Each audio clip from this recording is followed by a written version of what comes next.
When I moved to Arizona 21 years ago, I purchased my home and 5 acres, and that's where Equine Voices began. Since then, due to the community support, we have added an additional 20 acres to Equine Voices for the horses.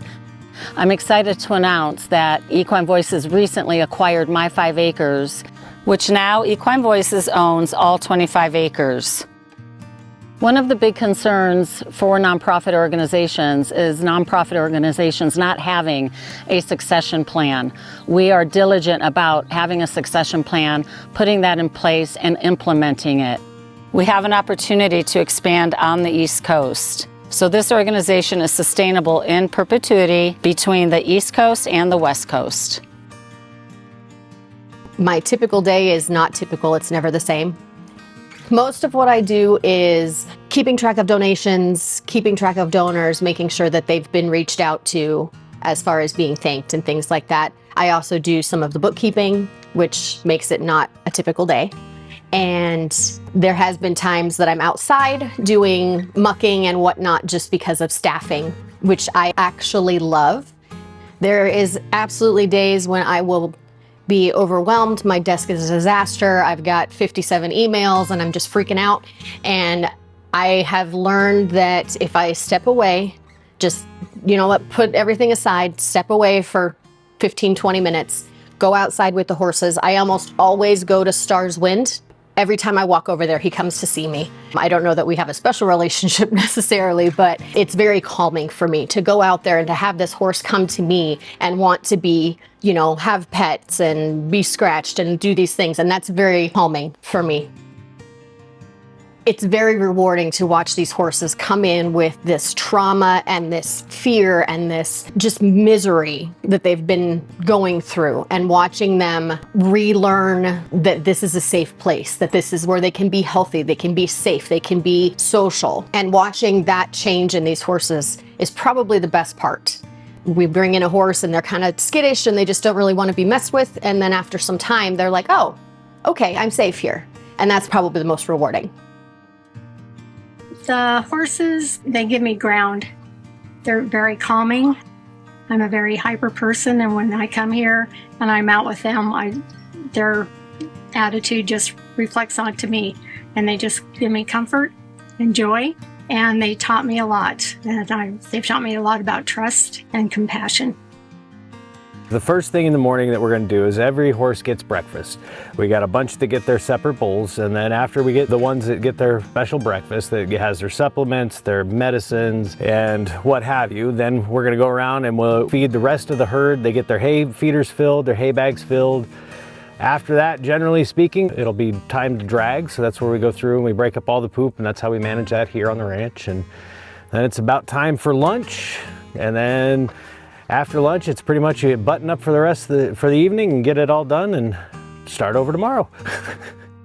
The amount of healing and peace that I have found working with the horses every day and getting to learn their personalities, and you think about it, as a species, we've evolved together since we poofed into existence.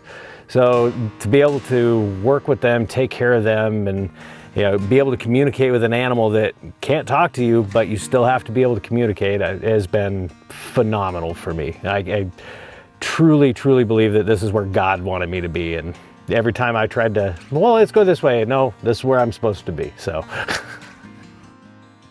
I absolutely love being here. Right now I'm coming 3 days a week, and I look forward to it. It's my sanctuary as well as the Equine Voices Sanctuary. Some of the horses and I have a special relationship. You connect with many of them. They know you, you know them. It's an unspoken connection. It's a beautiful place to be. I feel very fortunate that I found this place. It's my calm, away from everything. I don't answer my phone here. It is a place to give of yourself to the horses, and in return, you get filled up so much. It's quiet, and it's just a beautiful place to be. Well, I love all the horses here. It's hard not to. But my favorites, I think, are Ziggy and Sela.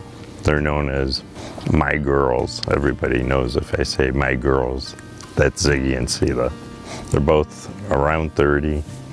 They are both very gentle and sweet, although Sela can be quite the pig. She can get her food all over her face and anything that's near her.